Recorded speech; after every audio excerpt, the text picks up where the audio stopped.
Okay, hello everyone. Welcome to Trolling with Logic for 19th of May 2013, 6 p.m. in the UK, 1 p.m. Eastern Time in the States. Just to let you know, today we won't be taking calls. It's the famous live PWNage, and our target today is none other than Wazulu, also known as Iain Juby. So, very quickly introduce my panel. Daniel Jackson.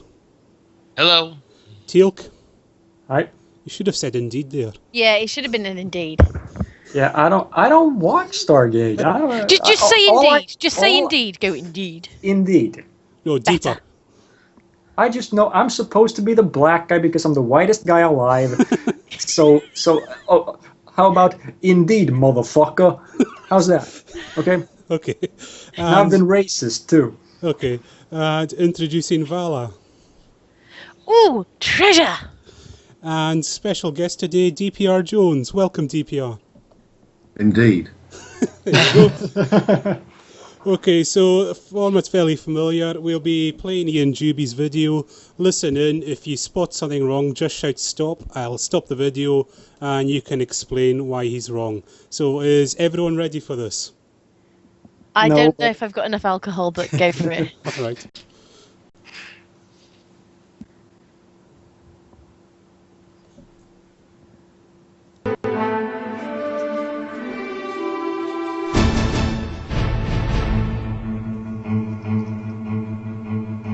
Video series. I want it to be an exhaustive video encyclopedia, in effect.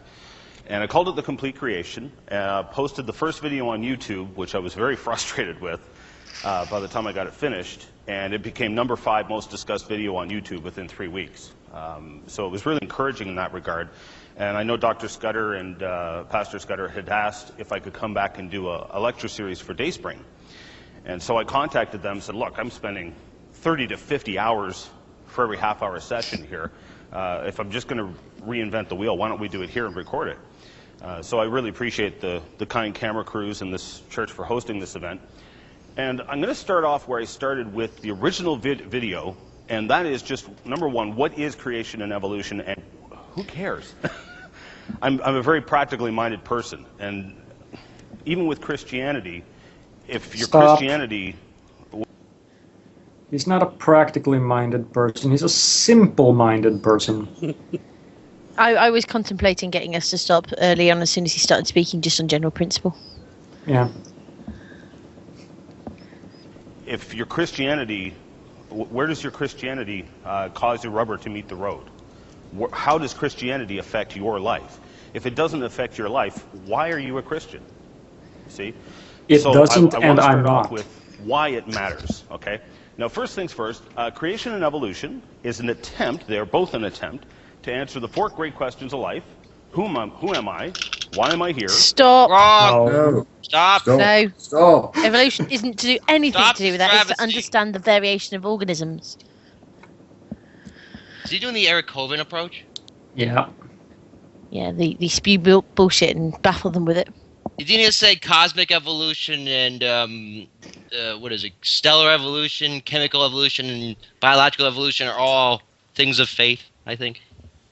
I don't know if he does it in this video. Oh. DPR, did you have a point there? I think it's the same point that Womble made, namely that evolution deals with only one thing and one thing only. I don't know what he's about to say, but I just know it's going to be wrong. Yeah. Why am I here? Where did I come from? And where Stop. am I going? I told you so. I'm sorry. Nothing to do with fucking... I'm sorry. Nothing to do with evolution. Oh, no. End of. Carry on. The 4 great questions of life. Now, evolution attempts to explain this without the Creator God. No, the reason I said stop there was you would have seen in the background he's got his dinosaur eggs. Some are in a circle and some are in a straight line. Pothooder 54 did a wonderful debunking of this nonsense, but You basically, can't lay an egg while you're rolling. I know that if he comes to it, I'm going to preemptively say this. he's going to say that the ones in a straight line are evidence of the flood because the dinosaur laid eggs as it was running away from rising water. I kid you not. Anyway. I think I we've all heard watched that this one. earlier. No, he doesn't, thankfully. Oh, okay, I'm sorry. No, it's a good thing to pick it up, though. It's always good to remind people why he's wrong. This without a creator God. I'm going to justify that statement later on because there are a number of people out there who believe that evolution can be fit into the Bible. I'm going to say it now. We don't believe, we accept, based on evidence. No, I was going to raise a slightly different point. That jacket is just wrong. There's a reason he's called Crocodile Fundy. Okay. Into the Bible, that evolution can be fit into Christianity. I'm going to show you over the next several days why that's just simply impossible. Why that's bad science and bad theology. Okay, it's horrible theology and horrible science. But most people don't. Since when was evolution theology? Is that what he's referring to? No, he was referring. He thinks that it's impossible to accept evolution and be a Christian at the same time. It's bad theology. Well, I don't think they give a shit if they believe both, do they? They accept the evidence. Well, I've come across plenty of Christians who accept evolution, and they don't seem to have a problem with it. Yeah. The only issue is, do you have to take Genesis literally? And there are plenty of versions of that, which basically you interpret it as, well, it's the fall of man is actually an allegory for just human nature being flawed or something, and that's why Jesus was necessary. So it works. If you're a Christian, you're gonna make it work. But most people don't stop to think about it, so we're going to cover that. Evolution claims that the universe and planets basically arose from a giant explosion. Stop. He's mixing, astronomy and cosmology and that with biology. No. Yeah. Now, I mean, evolution Was simply that- means. Oh, go ahead. Sorry, was that slide that just disappeared? Was that literally the one that Kent Hovind uses? I think either that or he's copied the content of It it. says 20 billion years, I think it said before I lost it. 20 billion years the universe began from an explosion. No, it's 13.7 billion years, and it was. Yeah, an I know, but they like rounding up. Don't know why, but they like rounding up. I have no Yeah, but if you're going to round it up, you round up to 14. No, I meant they like to round up to a number that's divisible by 10, I guess. Okay. Womble, you're The showing Big a Bang, remarkable some ignorance 20 of billion years creationist ago. mathematics. If they're going to round up, they round up to whatever's And it's convenient. what it is. I've Giant blanked it out. explosion. It causes me that much trauma that to survive on a daily basis, I blank it out. The funny thing is, they got the age of the Earth right. They got 4.5, but yet they say 20 billion years from an explosion. 4.6 it's closer to. Oh, I mean, still pretty good for. How old is this video? Oh, Yeah, you got to give it to him. It's pretty good for a creationist. Yeah. Well, yeah, yes. Because it's only a small number. It doesn't go into double digits, Oh yeah. relatively Yeah. speaking. Okay. What's a billion years among friends? It's around there, okay? The Earth cooled into a solid ball roughly 4.5 billion years ago. So you had this massive explosion. Has nothing to do with evolution. Not only that, it's not very cold. Actually, I'm sure Womble will tell us the temperature of the. Oh, Yeah. where the surface temperature of the Earth, I'm not sure. I think the average is about like 15 degrees centigrade.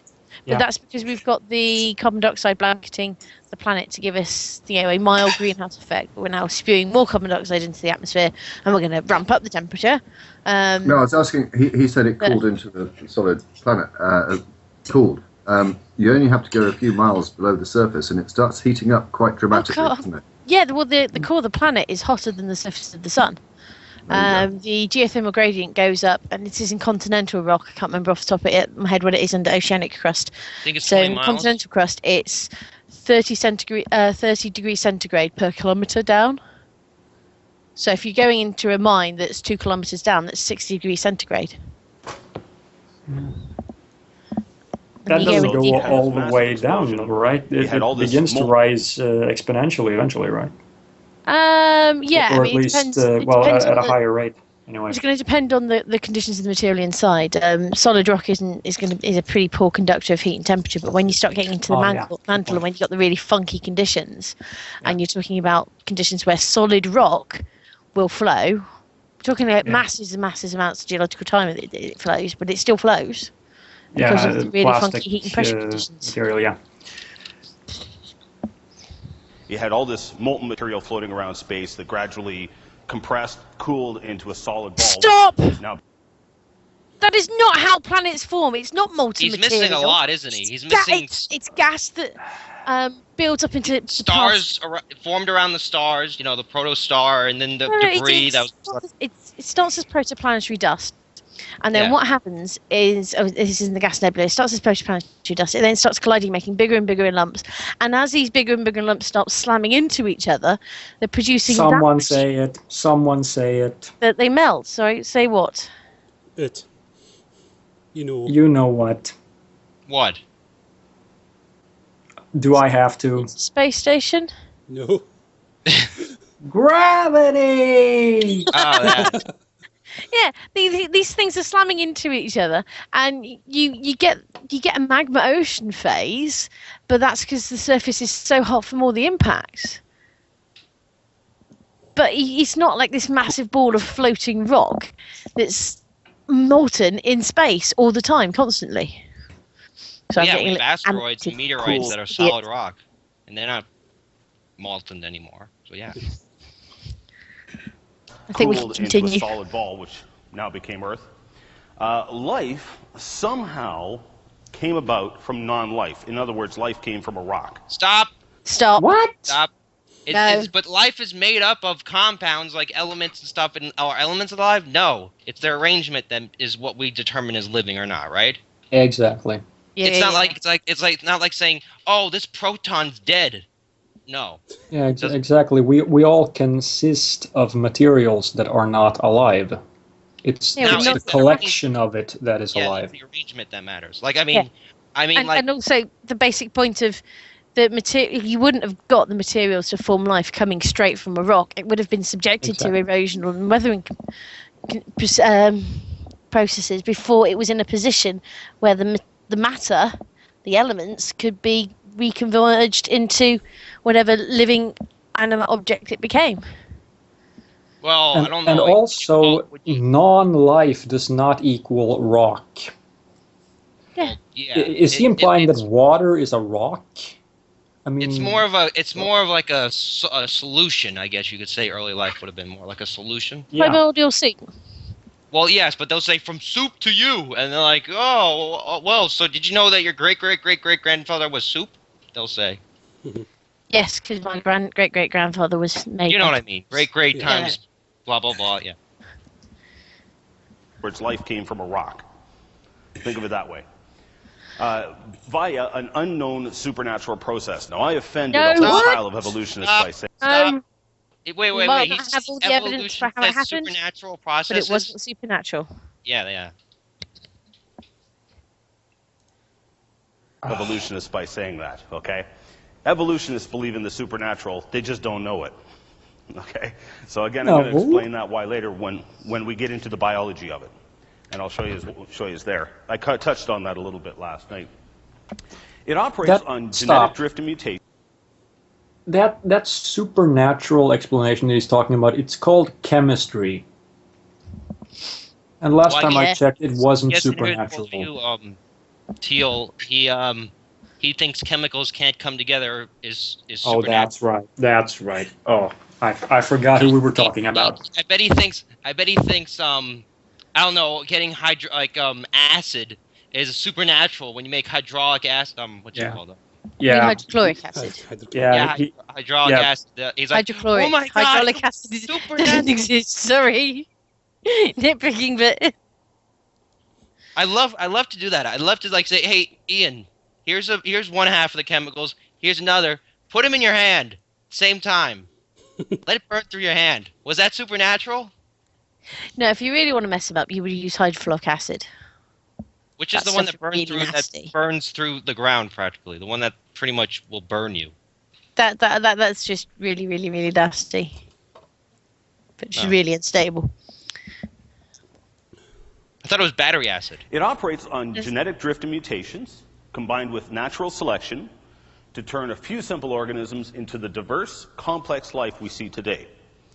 So the key points there: genetic drift, mutations, and natural selection. And, of course, this took many, many, many hundreds of millions of years. Evolution is a slow process. Stop. And that's where we're going. Stop. I have to congratulate him. He almost got 3 things in a row correct. Yeah. Good for you, Ian. Yeah, credit where credit's He now needs to go lie down. Yeah, I think my head's gonna explode by this this revelation. And we have our first troll today. Those old ages. Now, creation, okay, is of course known by a number of names: scientific creation, biblical creation, creationism, special creation. Stupidity. It is based on the biblical account of creation. Genesis chapter 1 in the Bible. There are a number of. I'm just curious. There's at the bottom of the slide he just showed. It said there was a global flood 4,500 years ago. There's no evidence for one. Well, yeah. Also, my question is, why does creationism need all these different pseudo-names, while evolution has this one pseudo-name, I guess you could say? Because they're trying to compromise. It's like, they say about people that drive really, really expensive cars, and how they're trying to compensate for, a lack of size in a certain part of their anatomy if they're male. And that's what they're trying to do. Think, hey, we've got more names, we're more important than you. And speaking of names, I've seen someone called Subduction Zone in the chat. Kudos to that person. Someone's name Subductions. Oh, yeah, I see it. Yeah. A number of creation myths, as they refer to them as, and we might touch on those a little throughout the series because they're kind of interesting. Myths usually have a basis in reality. They're very uninteresting. Did you see? Wait. Did you guys see the sign he had for Dinosaur Crossing? No, I didn't. It was right on the left, right on the right hand side. You see a picture of a brontosaurus, and it's like Dinosaur Crossing. I'm like, Ian, if there's a Dinosaur Crossing, I think it's a bunch of ostriches. I'm sorry. Yeah. Though I do hope they pick his eyes up. And they've been warped throughout the years as it's been handed down generation to generation. It gets changed and modified. Vishnu, the fish god, for instance, we're going to touch on that, and I'm going to show you why I'm convinced that Vishnu, the fish god, was actually Noah, and that they actually made a religion after. Ooh, yeah. What can you say to that? I mean, Vishnu isn't that Hindu? Yep. Yeah. Yeah. I didn't know Vishnu was a fish god. Neither did I. But yeah, I thought he would mention Dagon. At least. Vishnu. After fish. Noah. I'll show you why I'm pretty sure he's I wrong. was going to say, Maybe Hinduism is God. also massively older than Christianity. I know Vishnu's older. I know Dagon's older, but I'm just curious if he's just saying Vishnu to get the word vish to fish. I'm guessing maybe that's how he's doing it. Maybe. Maybe Vishnu evolved from a fish. Yeah. So wait, Teal, you looking at Vishnu? Okay, it doesn't look like it. It's the many-armed thing. That's not a fish. It's blue. Yeah. So where the fuck do you get the word? And the word means to settle. I don't understand how the fuck does. Let's see here. Right. Affiliation, supreme god. It's the head god. Shall we carry on with the video? Yeah, go on. Yeah, Ian's wrong. Yeah, spin on. We know he's wrong. Yeah, he's an idiot. Creator God, whoever this creator God was, I believe it is the Lord Jesus Christ himself. I believe that is who the creator is, named by name in John.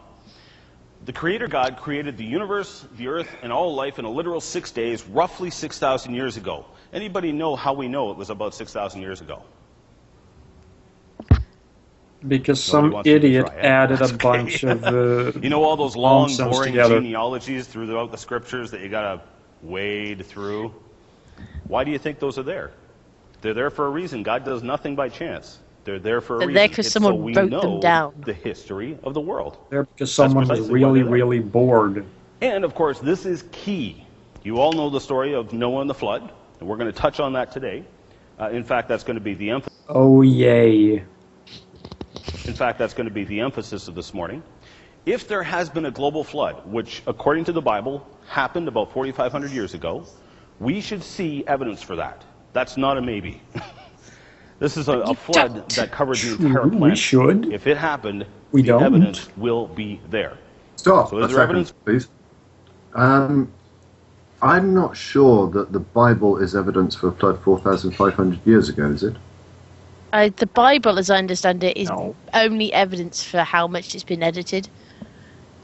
No, but There's no if internal you consistency accept- in the Bible. It's Oh, the origin of changing the it. claim that Yeah. needs to be supported with evidence. But even if you accept the Bible and all its contents, I don't think it is helpful so far as when the flood occurred. No, it doesn't.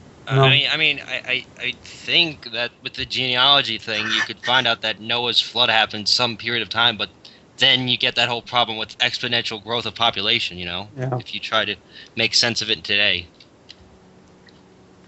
And also the fact there's no geological evidence for Well, that flood. too.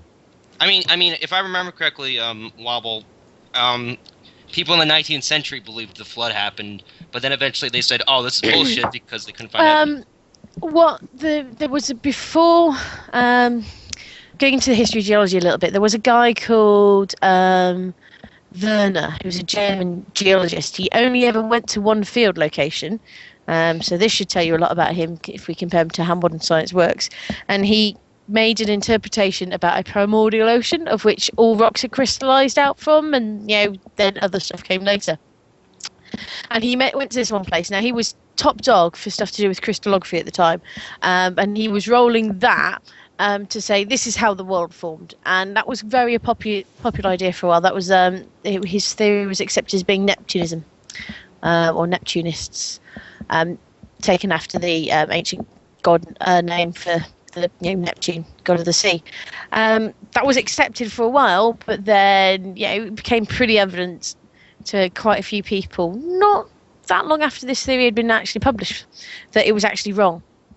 And there was quite a few people that were going around basically doing the field work, gathering the evidence to say how this was wrong. One of them was James Hutton, who is the father of deep time. And although we didn't have any radiometric dating back then, even the geologists at the time were working out that actually the Earth is really, really old. So the concept of an old Earth has been around for a long time. And it's worthwhile noting that the early geologists that did the work that created the geological column were all Christian geologists, and they all accepted an old Earth as well. I'm curious if he's going to bring up... Didn't they sort of start out trying to prove I think some the of them flood, did. that a lot of it was about that, and they found that That was natural this doesn't theology, work? right? That was natural Yeah, theology. I think a number of them did have that kind of, we did learning all this evidence about the Earth. We're going to go find the evidence to support the flood, and they did what any good scientist did. They realised that their ideas were wrong, and they adjusted them accordingly to the evidence that they found. Let's carry on. Yep. So is there evidence for it? Oh, yeah. No. Wait till we see it. Okay, now this is what creation science is not. I found I've had to clarify this because a lot of people think that creationism is a religion. Creationism is, for example, Christian science. I get that a lot. It's not Christian science. That was, I forget the name of the person who started that. Fair enough. It's cult, not just Christians who believe this stupid nonsense. But it is not Christian science. It is not, as much as the media would like to promulgate it as, it is not religion versus It science. is. Yes, you're making yes, it On the religion contrary, versus it science. is. Science and the Bible interweave beautifully. Stop. And I hope this shows. Stop. He mentioned. Remember how he mentioned earlier theology and the whole accepting evolution thing? Didn't he just make it into a religion thing when he brings up theology? Yeah. So from the said start, he stop brought because I up was theology, curious. meaning it's religion. DPR? I was curious about science in the Bible because There is none. I can't really see it. What do you get? For example, you get that the Earth is a circle. You get a cure for leprosy, which involves killing a bird and then using another bird to use the first bird's blood to coat walls with and whatever. I'm not aware of any science in the Bible. And I hope to show you why over the next several days. It is, excuse me, I want to explain what I mean by this. I use the terms evolutionist and anti-creationist. The reason I do that is because the vast majority of evolutionists I've met and I know are wonderful people, good, honest people. They're not closed-minded. They're not stupid. They've just never heard of creation, and they've never heard of God. And many of wow. Anti-creationist, does that mean you're not a creationist? Is that what he's pretty much saying? I think, to be fair, we could probably be described as anti-creationists because we do go on the internet and we rant about them and we tell them how wrong they are. Well, yes, but there's a lot of scientists that don't know about the batshittery of creation science or creation, whatever it is, and creationists. And you couldn't call them anti-creation just because they accept the standard scientific models. But and many of those people have attended my lectures, that there would be people living in the predominantly Christian world who haven't heard this stuff. Most people have heard of it. Plain absurd. I live in one of the most atheistic countries in the world. Finland. Not Norway, Sweden. That's not what Preempted you there. I said Finland. Shut up. And I learned the creation story in first grade, I think. We just didn't learn it from we learned it as here's the story, not this is what happened.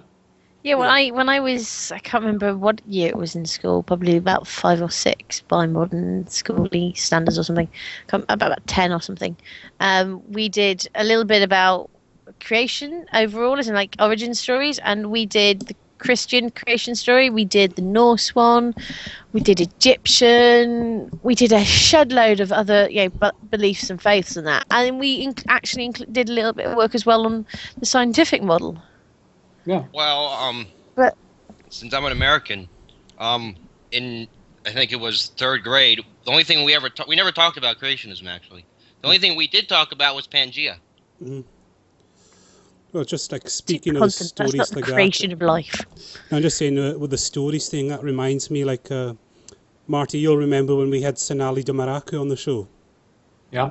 And how he talked like he grew up an atheist, and he always said his English class was before his religious class, and he remembers saying he read about Cinderella in the English class, and then religion class came along and they spoke about Jesus, and he always said, I grew up thinking Jesus was Cinderella's brother. I used to think Chernobyl was in Scotland because they were testing the Scottish sheep for radiation after Chernobyl went. Alright, shall we carry on?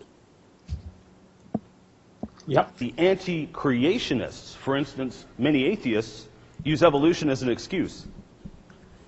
Atheism is their religion, but they can't have a God in their religion. Stop! No!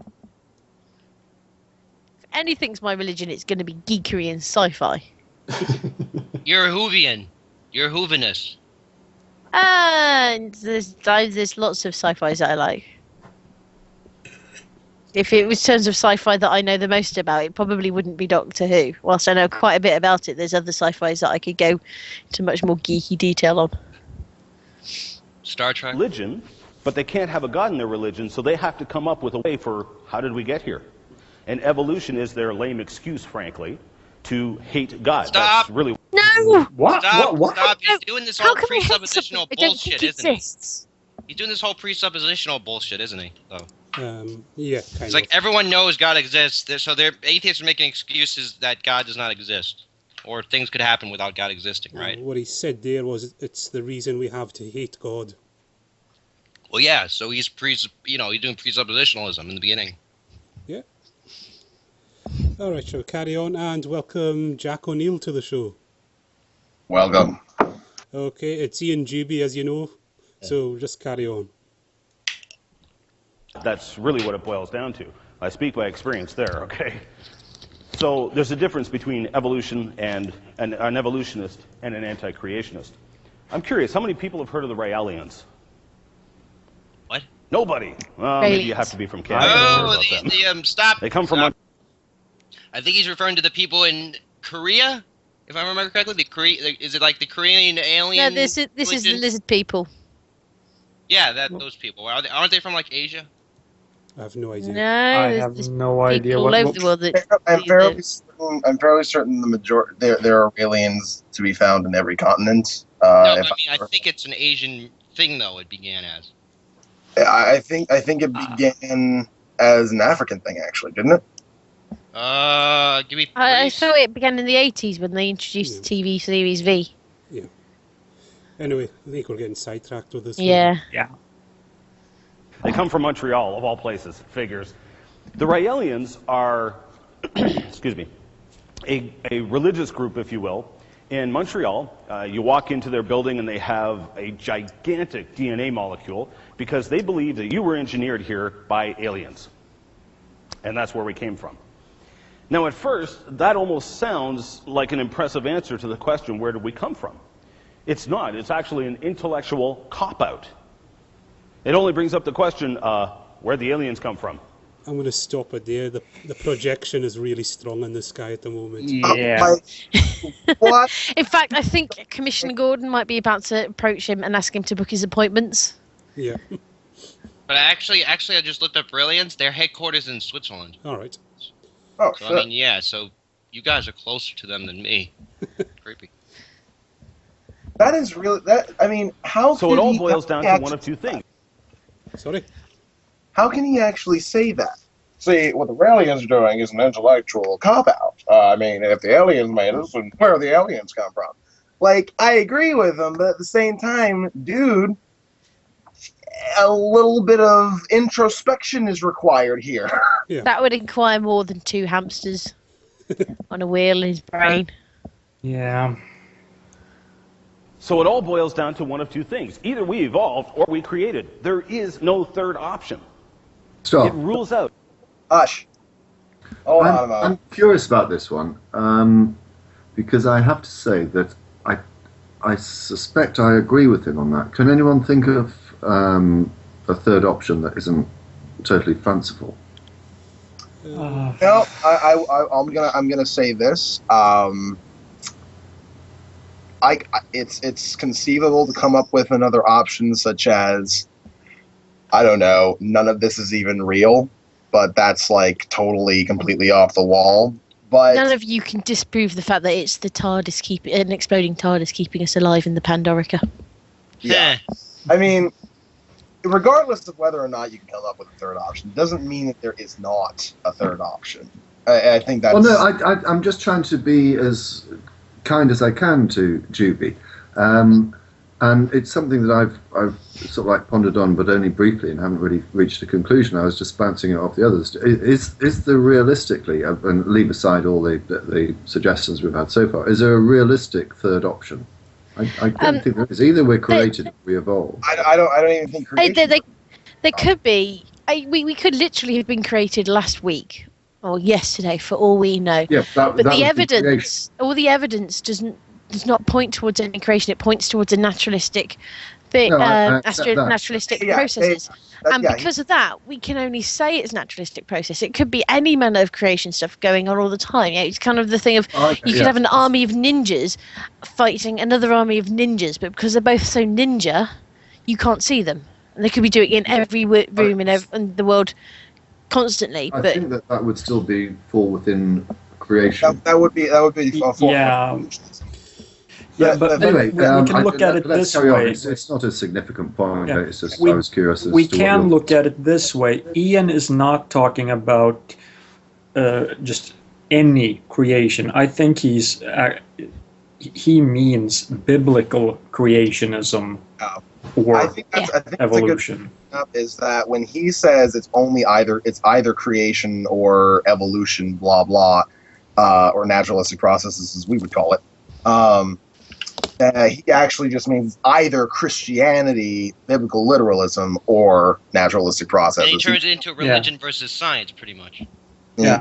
From the get, I mean, the thing is, pretty much, you could say it's evolution versus whatever the hell fuck any other ideas until we get a better explanation for biological processes, I guess. You know? Yeah, because he's not going to try to sort of falsify the Norse creation myth. He's going to go, there's creation as in his creation, and then there's evolution. And if you find something wrong with evolution, that proves God exists. You do realize the funny thing is, we're talking about the Norse, and we have Stargate themed characters. If I remember correctly, weren't there an alien race? I forget. In Stargate, the Asgardians. Yeah, the Guardians that no, Asgard. They're from Asgard. Asgardians. Not... They were the Greys. Oh yeah. Oh. Yeah, they were Greys.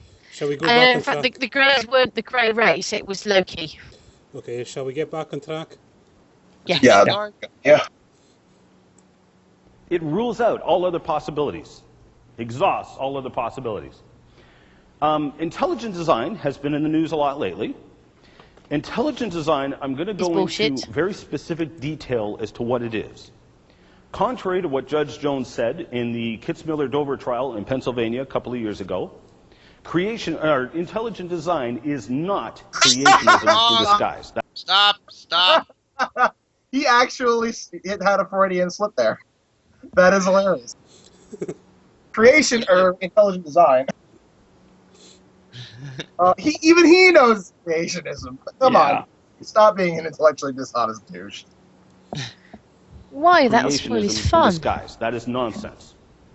And I'm going to justify that statement later on and explain what intelligent design is and why it's important. Lastly, hopefully by the end of this course, your, I'll call it your discernment skills, will be just a touch better. And hopefully I can pass off a few lessons to you I've learned over the few years. The SETI project. Has anybody heard of the SETI project? 1, 2, 3, 4. Okay, so a few of you have. Okay. The SETI project, Search for Extraterrestrial Intelligence. Now this is quite humorous. A lot of hardcore atheists and anti-creationists run around saying intelligent design is not science and it's creationism in disguise. Intelligent design is a scientific tool. And they then turn around and use the scientific tool of intelligent design in their attempt to search for extraterrestrial intelligence. Stop! Stop! That is utter bullshit. That is pure bollocks. Yep. I'm not quite sure exactly what he even means by that. I don't think he's just stringing words together. Yeah, I've actually come across this argument quite a bit. That they say, we're looking for signs of intelligence using intelligent design ideas, like the signals and all that. Ooh. The funny thing is, though, these ideas that they think are intelligent design ideas actually were used before intelligent design was even a movement. You know, like if I remember correctly, the whole prime number thing and stuff. I think it was the sequence of like that stuff. Like I think Behe even took that from the SETI project, if I remember correctly, because that stuff's been around for decades. Intelligence. Yeah, that's been around since the late 1800s. I was gonna say 50s, but okay. Nikola Tesla was the first one to, if I remember correctly, to suggest that radio waves could be used to contact extraterrestrial life. It's got nothing to do with intelligent design. Yeah, exactly. It has nothing to do with ID. Non sequitur on an epic proportion. He means the intelligent design of living organisms, not the intelligent design of radio transmissions. He's a moron. Yeah. And that's being polite. By examining space signals coming in from outer space, looking for intelligence in those radio signals. It's hypocrisy. And atheism is just loaded with circular reasoning and hypocrisies like this, where you say it's unscientific on one hand, SETI has nothing to do with atheism. And use it for that. So that's the SETI project. I'll come to all that back later on. Now there could be we don't think that radio signals are intelligent, you moron. We're not looking for intelligence in the radio signals. We're looking for radio signals as signs of an intelligent species. It's a lie. It's just like, using a some sort of ham radio equipment to try and pick up other people's ham radio equipment signals. Yeah, but we're trying to discern it from the static, pulsars emit binary code in a sense, with their pulsations. They I bet $1 million that if Ian Juby was handed a headset to listen to that signal, he'd be like, it's intelligence, and it's just a fucking pulsar. Yeah, I bet he would do that. See, that's kind of one of the things that SETI does. They've sort of been able to parse out which radio signals they receive or send out and get like a sort of reflection back on. They are able to parse out which ones are just static, which ones are not, in fact, have anything to do with any sort of intelligence out there, and which ones may actually be. So, which is why we still haven't really had any positive results from it. What about the WoW? And it's also very underfunded. What about the WoW thing? I think it was in the 70s. Yeah. Wasn't it like that WoW signal? Yeah, and I believe that was a pulsar, if I remember correctly. I don't remember it being called a pulsar. I just know that the guy wrote on the thing. It said WoW. Yeah. Yeah, because it was sort of thought that this could actually be from an intelligent source, because it demonstrated some recurring pattern. I don't. I may be even from a confusing it with pulsar, it's got more intelligence than Juby. It's as I just said, I think Ian Juby would have been the one that jumped the gun early. It's a little off topic, but Womble brings up a good point. SETI has not had pretty good funding since like the mid-90s, because the United States stopped funding them in around like 1994, 1995, 1996, one of those. Yeah. Yeah. All right. Back on track now. Yep. Yeah. Okay, I touched on this last night. What is science? I'll repeat it just real quick. It's testable. That's important. It's testable. It is observable. It is repeatable. It is predictable. And it is false. Ian, just here's a little hint. You may not want to go through this because everything you're just saying kind of hurts your case. Yeah. I mean, creationism doesn't really fit in here. It's not repeatable. It's not testable. You can't. Yeah. I mean, you could repeat abiogenesis. You could create. You could make something that's a simple form of what we would consider. Well, we have made an artificial cell. Yeah. We have. I believe we have. Yeah. Well, like that. That's what I mean. Can you make if it's supernatural, you cannot repeat it, by definition, unless you have a phone line to this god saying, "Hey God, can you do it?" Even though that won't explain what the fuck he just did to do it. Right? Yeah. I mean, there's so many questions that arise from bringing forth either intelligent design or creationism or anything like that. It's just, it is the least scientific by Juby's own criteria of any sort of attempt to investigate origins ever. I mean, how did the intelligent designers do this? Well, they just designed it that way. Who are they? We don't know. We're going to go ahead and just say we don't. Clearly, the intelligent designers are the people that switched on their version of CERN and really messed it up. I mean, I don't understand, the whole thing. It's to me, they want to use this action. Okay, this thing, intelligent designed it. Okay, you said a verb. What does the verb mean? What do you mean by intelligently designed? What did he do? What did the thing do? You just said he created it. Okay, how?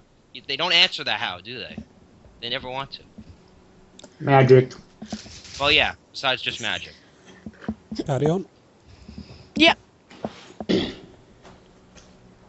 I hear a lot of anti-creationists criticize creationists saying, "Oh, you're just discrediting evolution. Where's your evidence for creation?" That shows a misunderstanding of how science works. No, it doesn't. No. That's actually exactly how science works. Is based If there's evidence in one area, usually and there's no you cannot evidence in prove another something. area, You don't can only accept that the evidence disprove in it. the other. If we don't And if you accept can't the disprove area it- that doesn't have evidence is better than the area that does. You can't prove, you can only And if you can't disprove. Well, disprove it, it kind must be of, true. but That is basically one of the main principles of science. So usually, if we're whoa, falsifying evolution, we need to rewind this because people are talking over this, and yeah. He just and basically there was said, something there that I don't know in what context he was saying it, but he said if you can't disprove it, therefore it's true. I would have a serious issue if that's what he was saying. That's what he said. Yeah, that's basically the line he was going with. So basically, the whole thing of if you can't disprove there's a 900-year-old entity running around space-time in the blue police box, then Doctor Who must be true. Yeah, as is the orbiting teapot and the fire-breathing invisible dragon. Yeah. And the spaghetti monster. And the And two every ninja single armies other god fighting. that has ever been imagined or conjured up in the human imagination. If that's what he said, I can't believe that he would have been stupid enough to said that. Well, he was stupid enough. Remember DPR. He's in Mensa. He was stupid enough to have that Freudian slip and be like, creationism or intelligent design is not creationism. Let's forget this. Let's not forget this is the guy that thinks dressing like Crocodile Dundee means that he can take on geology. And let's also not forget this is a guy who still isn't clear on whether or not the Earth rotates around the sun. Yeah, Wait, he doesn't believe that? He's on the fence. He I have is? to address, if I may, quickly a comment that's been left by Cosmic Dust. You can't disprove the magic sandwich, so it must be true. Well, I know the magic sandwich is true, so let's not go there. I've had personal experience with the magic The sandwich. magic sandwich has a show. It must be true. Yeah, I think we've all had a personal relationship with a magic sandwich. Let's go. I ate it. Does it taste good? we are actually also presenting an argument for creation. The two usually happen at the same time. What? Okay? What's? Wait a If minute. creation is true, So No, he we said- spin back a little bit. What on earth was he saying there? He's basically saying if you disprove evolution, you've proven creation. No. That is. Wait, did you read the slide that he just said? He's like, we should find life spontaneously arising. That I don't. doesn't prove creationism either. How can you tell that from Abiogenesis if life was 3.8 billion years ago came about, and a billion years before it wasn't there? So it spontaneously arose. Oh, This is one of the problems that I have with these people who talk to a general public audience that aren't very educated on science and try to preach their creationist bullcrap. There's a lot of nuance when it comes to scientific investigation. There's a lot of changes made as new data arises. Things are called things differently because things are in fact different. So spontaneous life, we know, is not an actual thing. Spontaneous generation doesn't happen. There's a difference between that, abiogenesis, evolution, all that kind of stuff. And what creationists do is they dishonestly conflate all of it together and say, oh, it's all just the same thing. It's all Actually, this spontaneous life being formed would prove creationism. That's what I just said. I don't know if it would prove creationism, but it would certainly be really fucking weird. Depends on what you mean by spontaneous. You know, like they say the Cambrian explosion is spontaneous. Remember? Yeah, that wasn't spontaneous. Yeah, I know, but that's very kind of what they rapid. like. 20 million years is spontaneous. That's the problem. I think, if I'm correct, it was about 60 to 70 million. Okay. Yeah, possibly. I don't know the dates for it off the top of my head, but that 60, 70 million is very quick in geological terms. Yeah, in geological terms, it was very quick, but in the actual chemical the terms, Himalayas isn't that- is disgusting isn't young that mountain short? chain at 50 million years old. But isn't that short in chemical terms? Like chemical reactions and stuff? Chemical reactions happen in split seconds. Yeah, so I mean, It's different though. yeah, I know. But Different things in science have different time frames. Okay, shall we carry on? Yeah. go ahead. if creation is true, we should find life suddenly appearing in the fossil record. If evolution is true, we should find simple to complex life forms gradually appearing from bottom to top throughout the fossil record, and Stop. we should find no... He's Wait, ignoring what the is fact that simple we have to had complex? 5 extinction events that have effectively reset life on this planet. So it Well- goes simple to complex. generally, but you have 5 major extinction events that have happened that have reset things. Well, so it's not that pretty and simple. Well, Wombo, The real data never is. Sorry. Well, Wombo, but I mean, the extinction events didn't wipe out life to to cellular level. The life that survived kept going. It wiped out a significant proportion of life. Well, yes, it wiped out a significant the portion. Permian extinction event wiped out 97% of life. Yeah. One at a time. What? Just saying one at a time there. Oh. Carry on. There was one point that was made earlier on spontaneous generation in the chat room that I just want to point out real quick. Lithoted Man pointed out that actually biblical creationists supported spontaneous generation, and they used "let the waters bring forth life" from the Bible as evidence for spontaneous generation. So that's one of the fun things about when creationists say, well, spontaneous generation doesn't happen. And which is kind of weird because Iain Juby seems to be saying that spontaneous generation does, in fact, happen in the fossil record, and that's what proves creationism, apparently. But usually the creationists will say that spontaneous generation doesn't happen. That's why abiogenesis is false, because they don't understand the difference between the two. Yet, at the same time, when that was still a prominent theory, when people would still say, hey, this is something that happens a lot, let's investigate it, creationists were on board with that. They said, yeah, totally. That's how things are created. That totally makes sense with the Bible. Okay, carry on. Yep. The fossil record, and we should find no out-of-place fossils. In other words, we should not find dinosaurs and humans together, because dinosaurs were supposed to have been extinct 60 million years 65 before people ever evolved. 65. Well, so we should not find any evidence that the two ever lived together. Stop. Hold on. This is another thing that's really confusing when it comes to creationists. Apparently, unless all the dinosaurs were extinct millions upon millions upon millions of years ago, that means evolution is false. If they are not extinct millions and millions and millions of years ago, then evolution is false. I don't understand how they get this. It could mean we're wrong. Could mean that the extinction event didn't kill all the dinosaurs. I mean, it killed a hell of a lot of them, but didn't wipe out all of them like the avian dinosaurs, the birds. The birds are technically dinosaurs, so it didn't wipe out all of them. They descended from the theropod chain.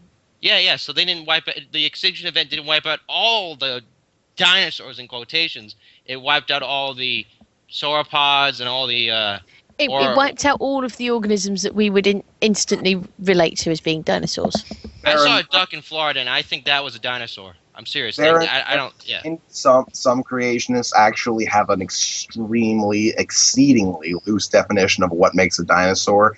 Sometimes they just think it's a really large creature. That's what a dinosaur. Oh wait, you talking about? There was. You talking about? I can't remember who linked me to the atrocity that had dinosaurs as including things like mammoth and stuff.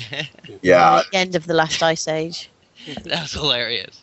So, if there's large creatures around, those count as dinosaurs, apparently. According to some creationists. I forget if Juby's one of them.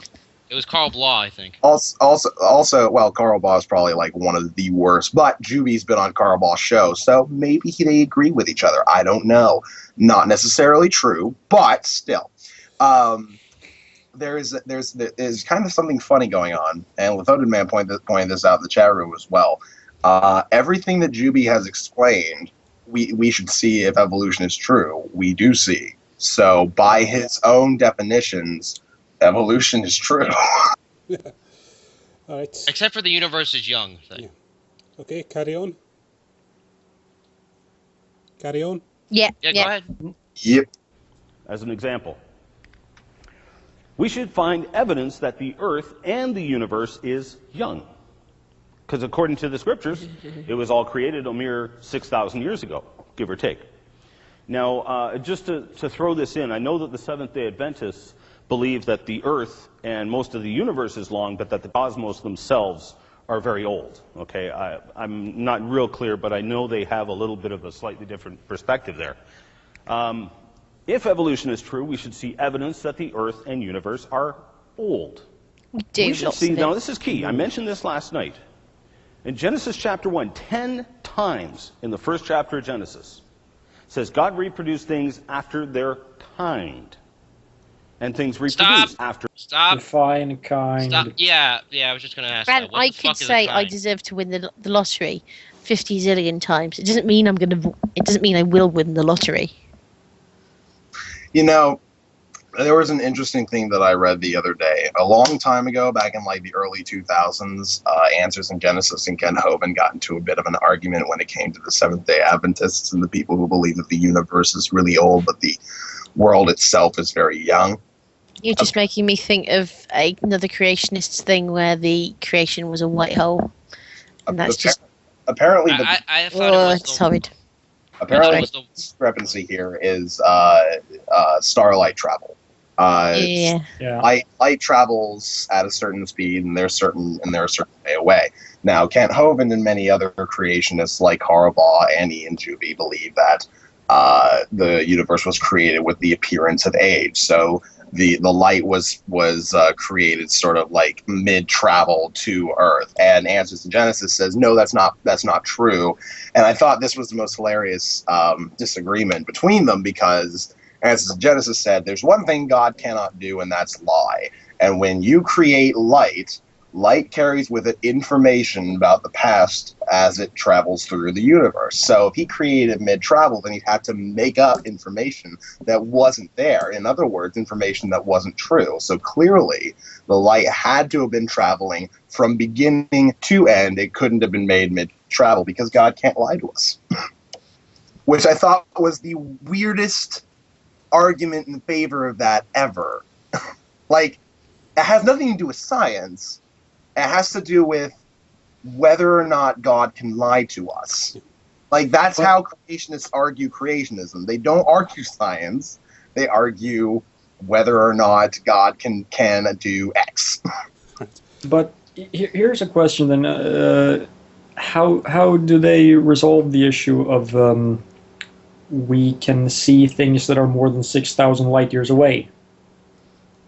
I have no idea, actually. That's the Seventh-day Adventist thing. It's they believe that the Earth itself is really, really young. It is 6,000 years old. But but how do they resolve it on Answers in Genesis then? I don't think they actually... the Answers in Genesis are kind of slick about this. They don't actually come up with answers to solve these problems for themselves. They just kind of point that out and say, creationists probably shouldn't use this argument anymore. That's pretty much all they do. They don't actually try and solve the issue that arises as a result. I think they said that light varies in the past. I think they said the speed of light varied in the past. Didn't say?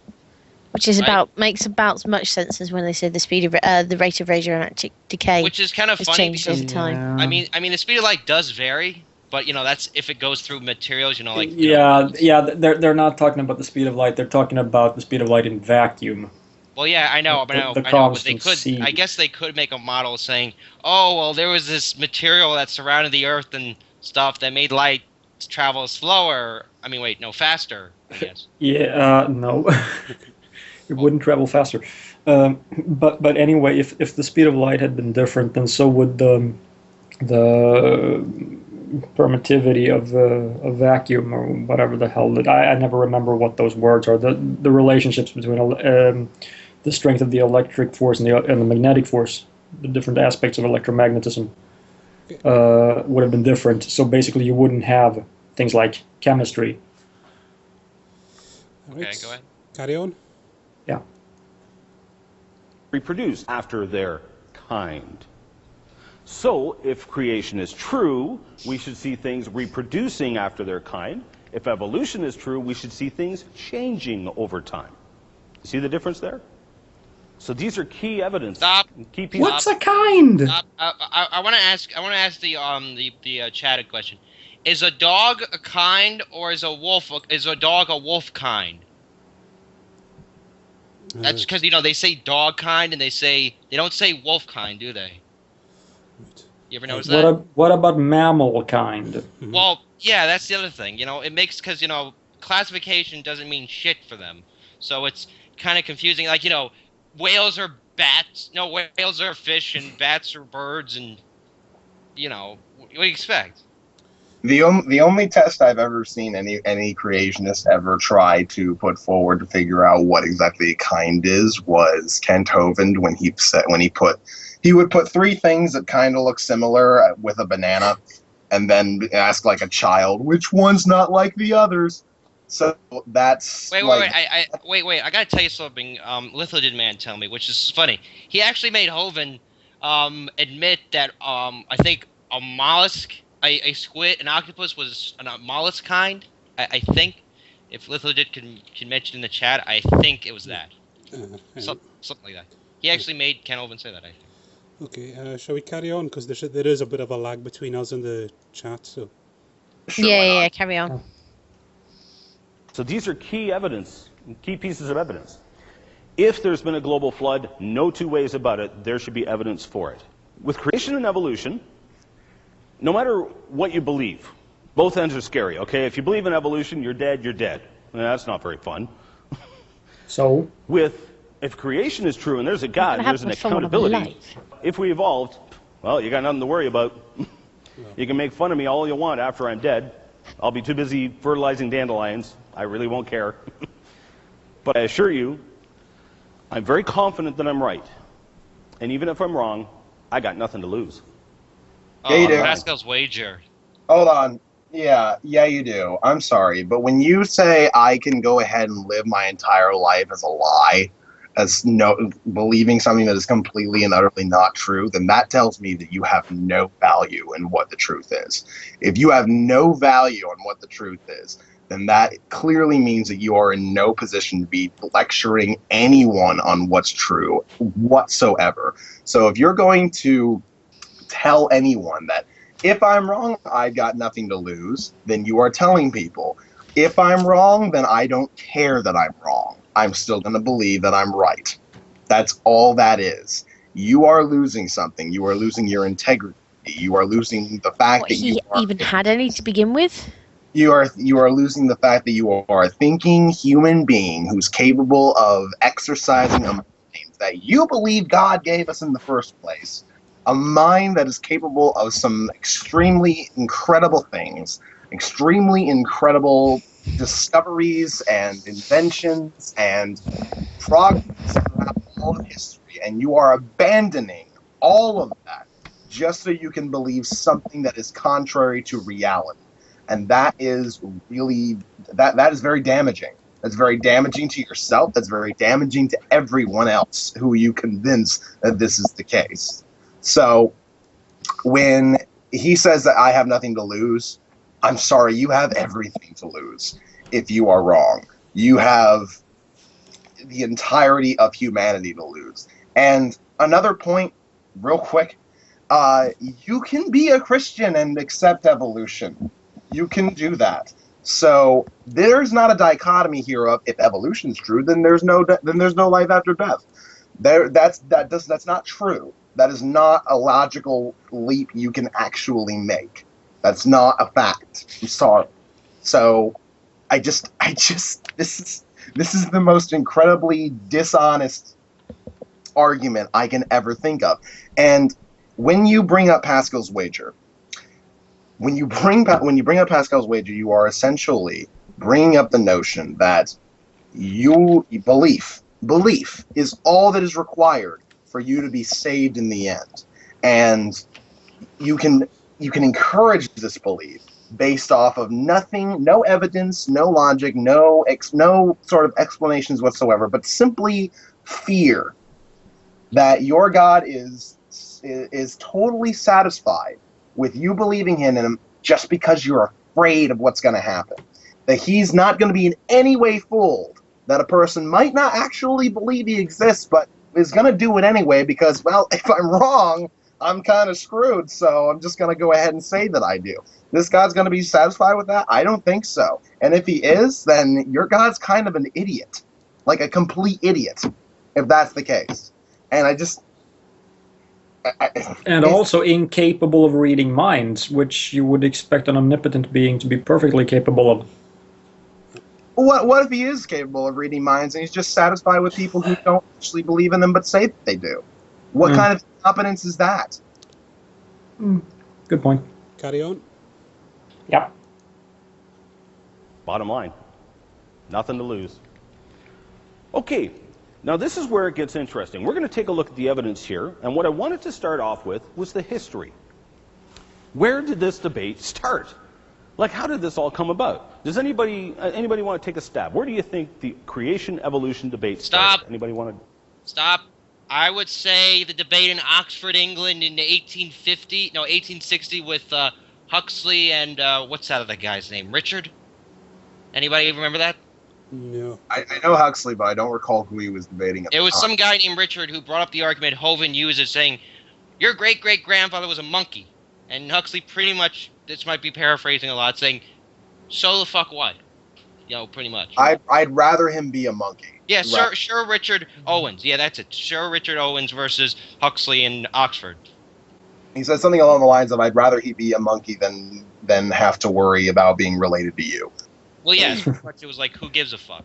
It was like, okay, so the fuck. I don't think that's the answer Juby's looking for, though. I think he's going to say it was Satan in the Garden of Eden. Let's see. That's what Hogan says. I'd just say, just to point on modern creationism, it all started in the 60s anyway. Well, yeah, but the arguments they use is over 100 years old. Extremely new. Actually, no. I think it's earlier than the 60s, Womble. What was that? The Snopes trial. Scopes trial, yeah. That was 1920. But I think there has to be, there's a if key I may, book to modern creationism that came out in the 60s. 1925. Okay. If I may, I think the distinction has to be drawn between creationists and young Earth creationists here. Yeah.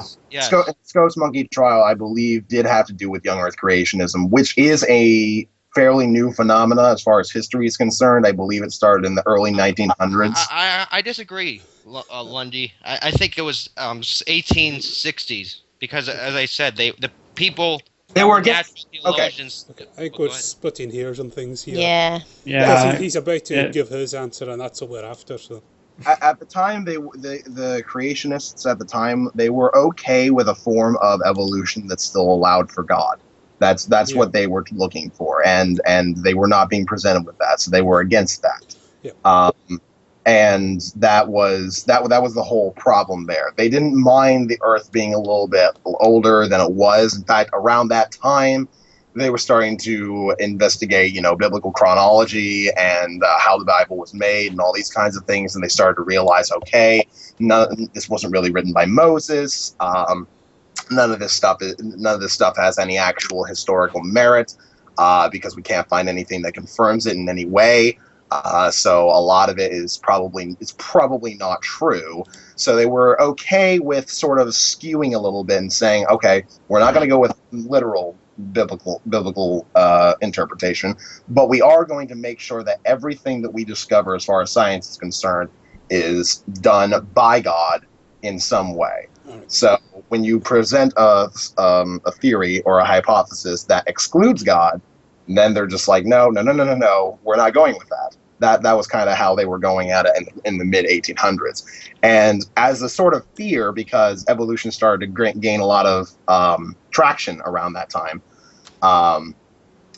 because evolution started to gain a lot of traction at that time, there was a sort of fear of a growing naturalism, which is what sort of birthed the sort of what you would call modern biblical literalism, because they were very scared of what was going to happen. We're going to lose our free will.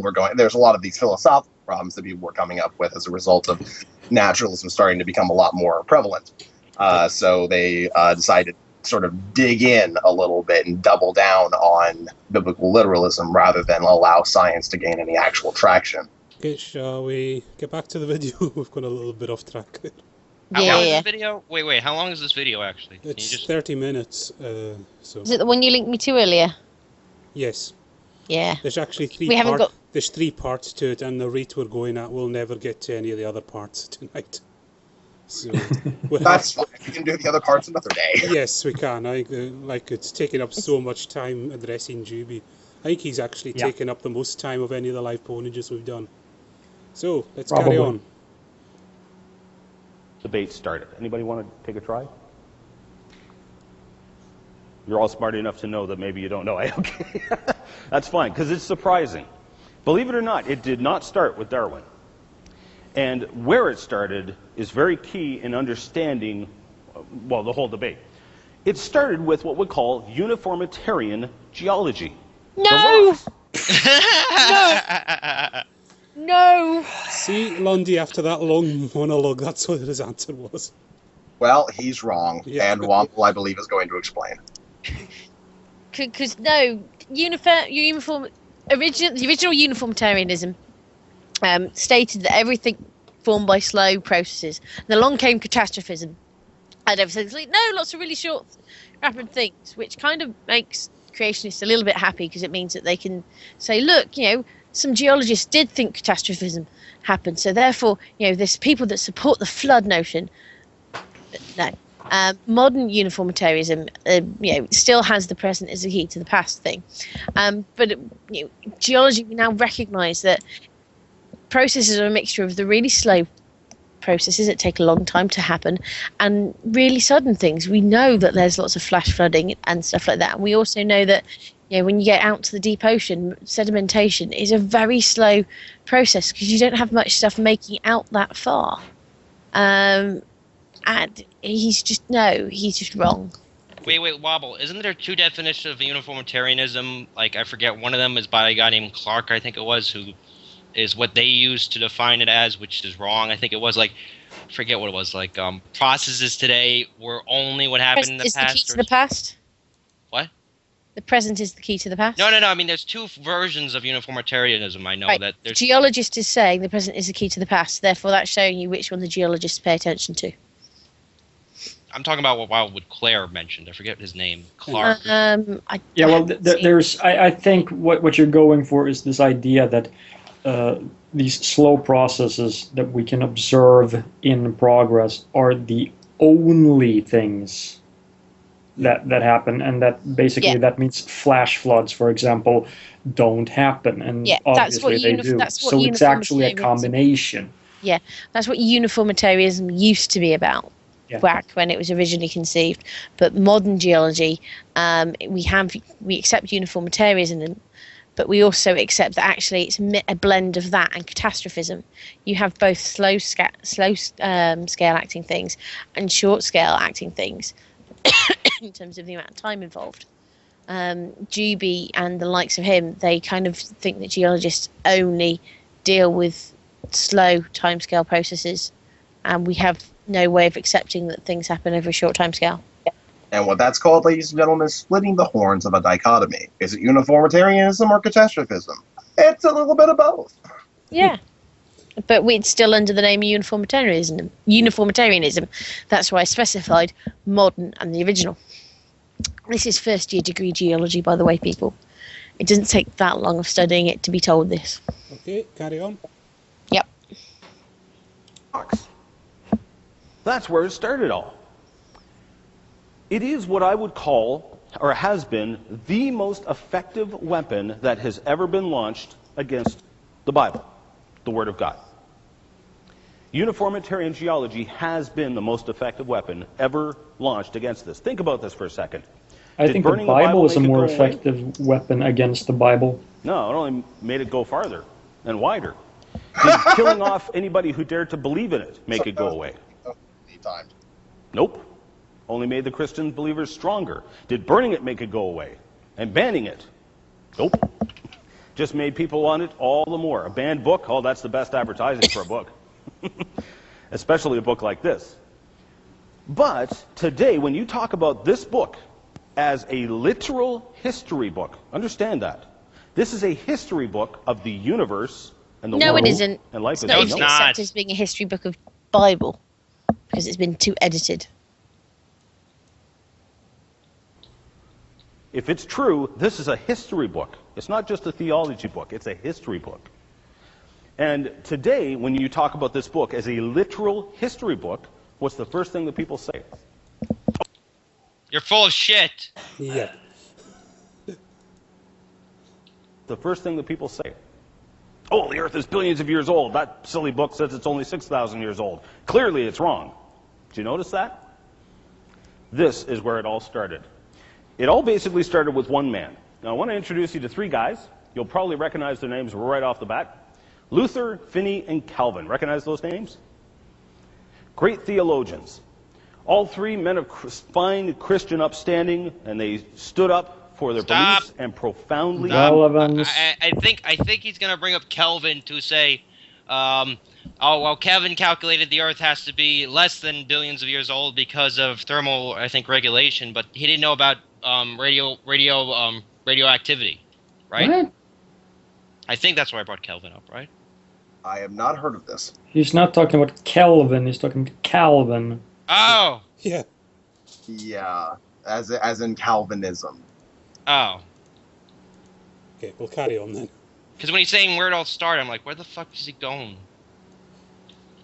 Go ahead. And profoundly impacted the history and the course of the world. All three men were trained in the same profession. Does anybody know what they were trained as? Christianity. No guesses? Yes. Nope. That's what everybody thinks. Theology. That's what I thought. You got it. All three were trained as lawyers.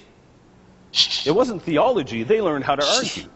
So colliding membranes said liars in the chat room, and lawyers, well, Liars, there's no difference.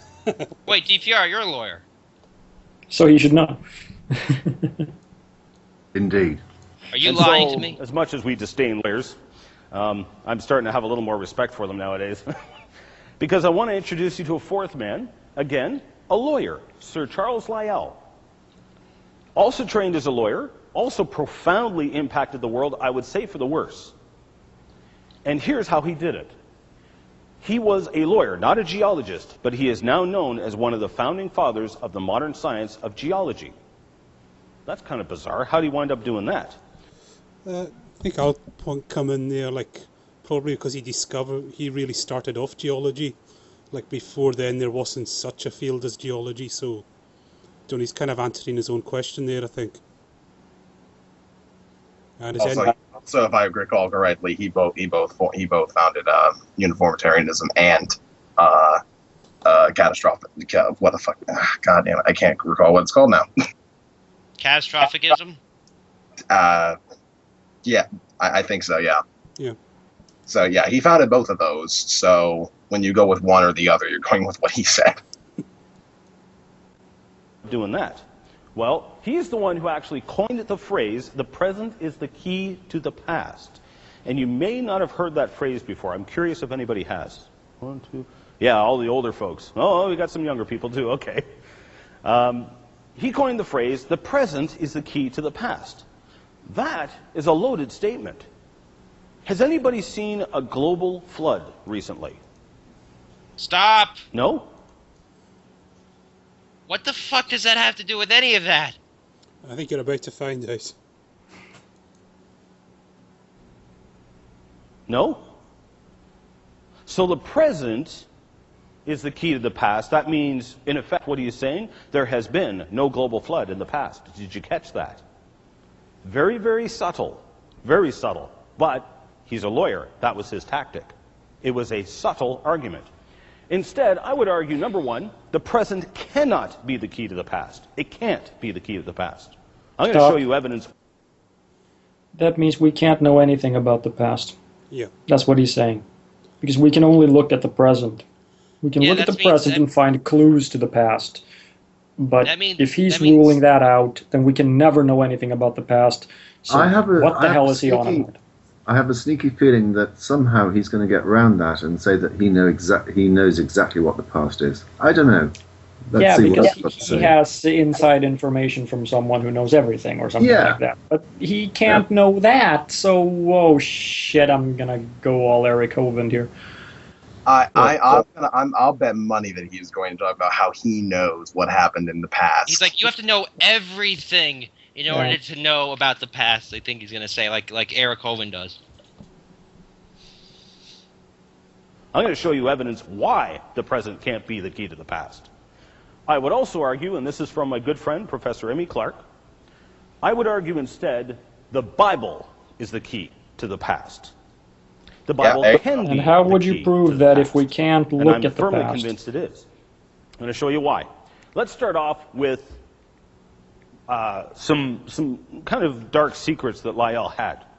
Irrelevant. We would not have known what Lyell's intentions were, except that after he died, his sister published his private letters and correspondence. And in one of his letters, he wrote to a friend, "I had conceived of the idea 5 or 6 years ago that if ever the Mosaic chronology could be set down without giving offense, it would be done in an historical sketch." Let me translate that for you.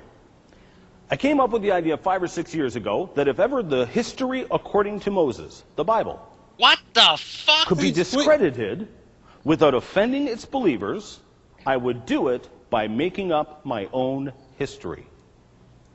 What the fuck? Who wants to respond to that? That's all I gotta say. I don't even know how he got that.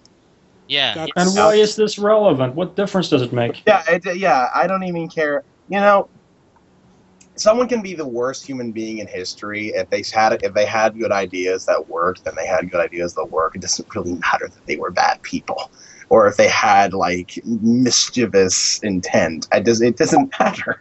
If it works, it works. That's like the biggest non sequitur I think I've ever seen in a PWNage there. How he jumped from that to that.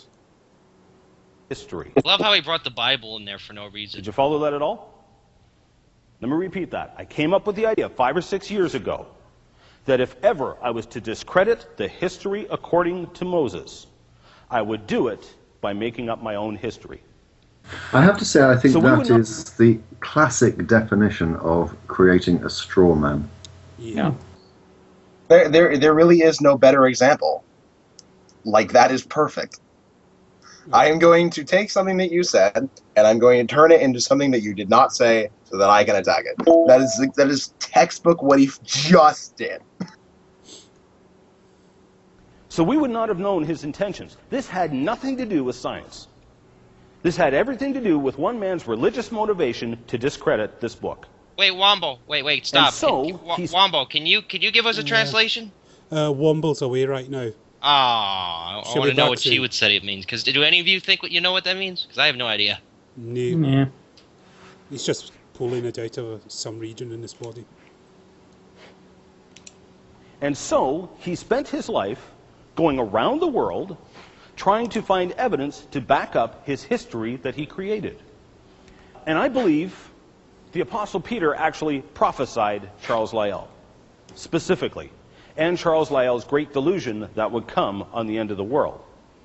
Specifically in 2 Peter chapter 3, verse 3, knowing this first, in the last days there will come scoffers, walking after their own lusts, and saying, where is the promise of his coming? For since the fathers fell asleep, get this, all things continue as they were from the beginning of creation.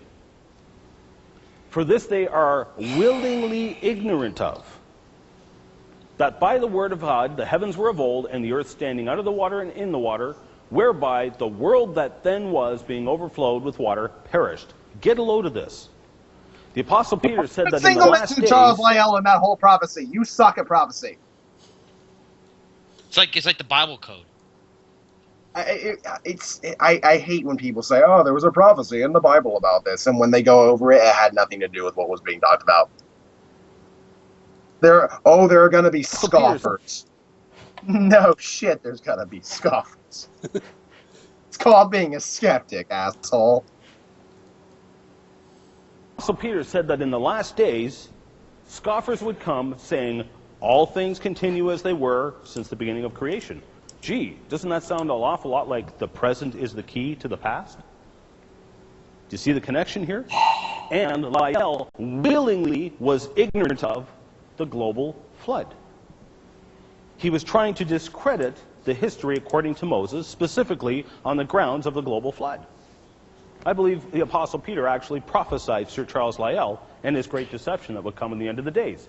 Stop. Now, anyway, The Bible also prophesied that this apostle would not die from old age. He wouldn't have time because the earth will end before then. So why I don't really care about what the Bible said. Now, anybody know where that is? Niagara Falls? This is actually Niagara Falls. The reason I have it up there, this is where Charles Lyell, one of the places Charles Lyell visited in an attempt to back up his history. Now, what I find really ironic, a lot of anti-creationists run around criticizing us creationists, saying, oh, you're operating in pseudoscience. You've gone looking for the evidence to back up what you want to believe. Isn't it ironic that that is precisely what Charles Lyell did? So the foundations of geology and the foundations of almost all of the supposed evidence for evolution are founded in their very definition of pseudoscience. Can I just state what I think he was trying to do with the Niagara Falls example? Because, I mean, there is a power station, I think, that was there in the early 18th century. I think that was built there, and Niagara Falls since then has moved upstream, since because of all the erosion. I think, right? Yeah. Yeah. So, I mean, what's that? What he means, like, over time, the falls have moved back, which would take hundreds of thousands of years to accomplish. I think. Yeah, I think that's where he's going with it. Very definition of pseudoscience. Evolution is a pseudoscience. Oh. Now, Charles Lyell went to Niagara Falls, and he must have been fascinated by what sure looked to be a really good clock, a geologic clock. When he got there, this is roughly where the falls were, that red dotted line.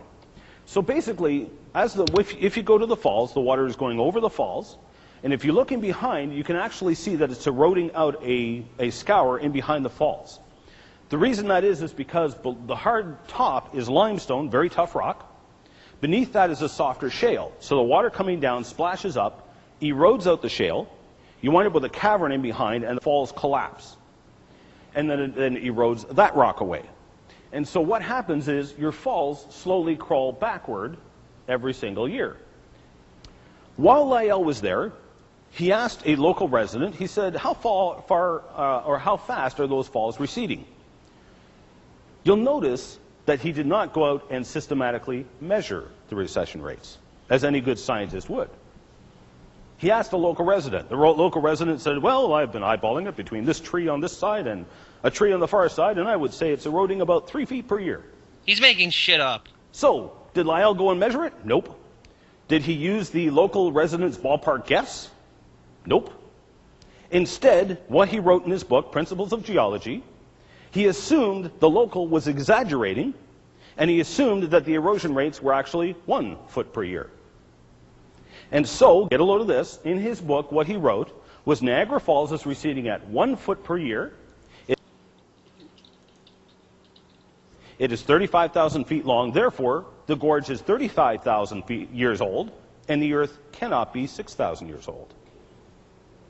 He never once mentioned the Bible. Stop. Wait. I gotta say something really important. Right now, actually, the current erosion rate is actually 1 foot per year. Yeah. So pretty much, he was right. So and it doesn't matter if some scientist or whatever, we can accept for the sake of argument that he was completely full of shit. It doesn't change anything. What he said led to scientific progress, and new things have been demonstrated since then. Yeah. What matters is what science actually says, not what it used to say and why it used to say that. Yeah, I mean, why is Womble not here when we're discussing geology? Yeah. And I think the main point is, like, he didn't have good measurement equipment. He didn't really know how to measure it at the time. Yet he was right, apparently. Yeah, but he's been shown to be right. I mean, it's just, science updates itself. Mentioned the Bible. Keeping in line with his tactic that he would not offend its believers, he made up his own history. Everyone who read his book, Principles of Geology, concluded that this book was fiction. It profoundly impacted the world. And guess which one of those people, the name of one of those people who got a load of his book? Sir Charles Darwin. Got a hold of his book, Principles of Geology, read it on his voyage in the Beagle, and suddenly Darwin had his old Earth in which to place his evolutionary theory. He was a Christian at the time. He was a Christian at the time. He's going to say he's not a true Christian. I don't care. He's wrong. His evolutionary theory. So, did Lyell's science stack to scrutiny? Or should I say his fiction? No, absolutely not. Last year, I got a call from, well, I called a good friend of mine, Iain Taylor in Ontario. He's the author of the book In the Minds of Men, which is just coming out with a new edition right now. It should be printed in a week or so. If you get a chance, get a copy. It's a phenomenal book. Heavy read. It's like that thick. It's like 550 pages. But it is just a phenomenal book. Phenomenal book. Very, very well done. I called Iain, and he was quite excited. He said, I was just going to call you. The reason he was excited was because this drawing, the first ever drawing of Niagara Falls, had just been printed in the paper that day. And so he faxed me a copy. I was in Ohio at the time. So I looked at the drawing, and I don't know about you, but it took me a minute to get my head wrapped around this drawing. I'm looking at it going, what on earth? Well, here's how it works. There's Goat Island. This is the American Falls. This is the Canadian Horseshoe Falls. We are on the New York side. That's where the drawing was made from. Now, I went down there with the goal of seeing if I could figure out where this drawing was made from. Within 15 minutes of getting there, the answer became obvious. It was instantly obvious where the drawing was made from, and the Knights of Columbus beat me to it. In 1910, the Knights of Columbus placed that monument right there at Hennepin View. Why did Knights of Columbus and myself both come to the exact same conclusion, this is where Hennepin made his drawing from? Well, it's simple. There's major landmarks in the drawing that are still there today. I thought you couldn't tell things about the past from the present. Yeah. Okay, we have to lose DPR Jones. Thanks for coming along. Thank you very much. Yeah. Enjoy Thanks the a rest lot. of the show. Take care. Cheers. Cheers. Okay, we'll carry on. There today. For example, this is Prospect Point. This is, notice the curve in the river with a major outcrop just before a major landing. That major landing is where the Maid of the Mist launches from today. So if you go and look for yourself. The drawing is right there on display. You can stand on the shores of the Niagara Gorge and look at the evidence for yourself. Here's Prospect Point. Now that collapsed in the 50s. It's been reconstructed, but that is essentially what it looked like.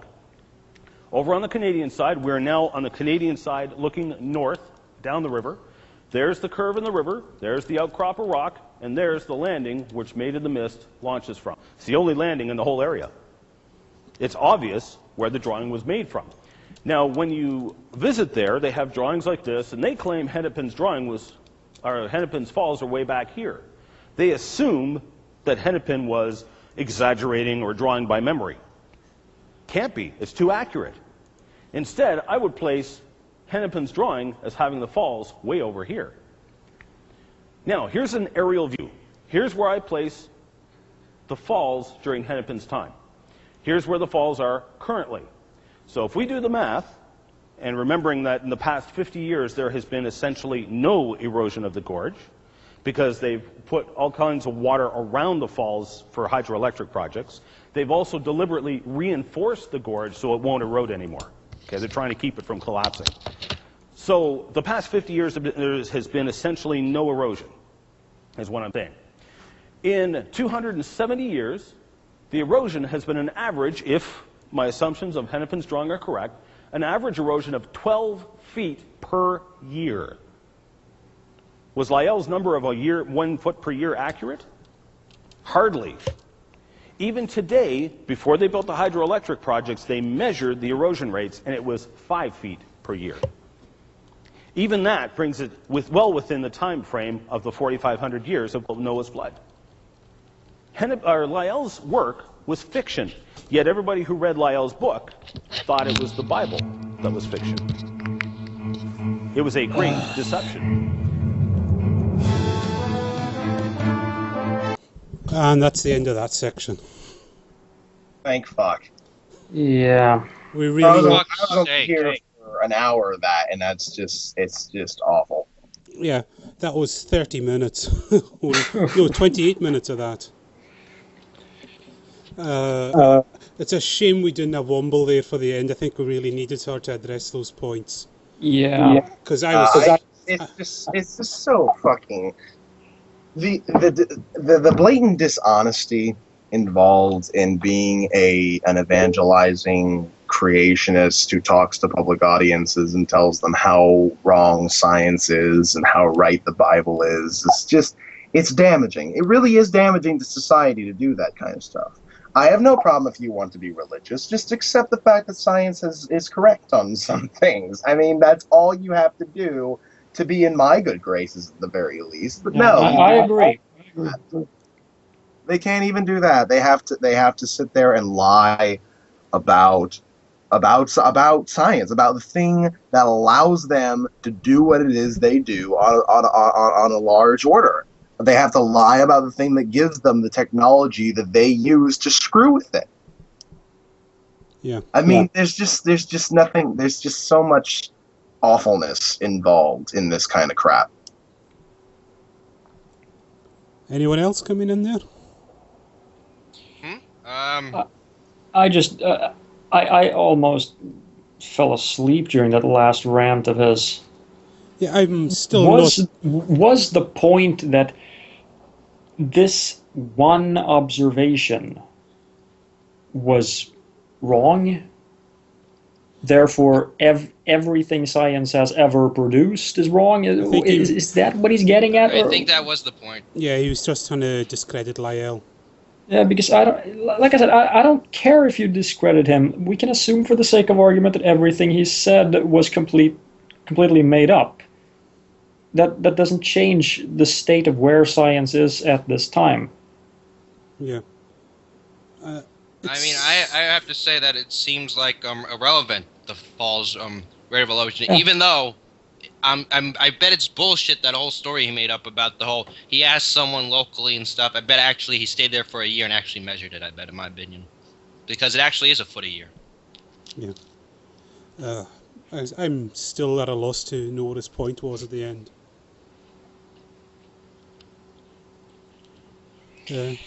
Anyone else want to come in there? I think everyone's falling asleep there with that. It was getting pretty boring at the end. But, a bit boring at the end. It was. Oh, look, I think we've got some argumentative people in the chat room as well. I suppose we can't take any callers if anyone does want to call in. I think we can stay on till the top of the hour. Add the Skype contact, Trolling with Logic. And is that Womble back? Did I hear Womble there? No, I didn't. So, any other... First Amendment? Yeah, any other topics you want to bring up? Somebody asked what gives us the right to impose our opinion on audiences. We're not. You're free to come and go as you want with our show. We're not forcing you. Oh, wait, Lundy. You and me are in America. Not everyone lives in America. Well, that's because they're inferior. Yeah, but there are other countries that have similar... I know, but I'm just saying from what, that's what Lundy if you don't have freedom of speech in your country, then you are inferior. America. Fuck yeah. Yeah. But I guess we could address the things people are saying about... I meant the current rate is a foot. Yeah. The people ranting about why we're doing this and why we should, why do we care, why do we try to disprove religion? I mean, shouldn't we just, if we truly don't believe, why don't we just shut up and not believe? It's because people are spreading bullshit and we're trying to address it.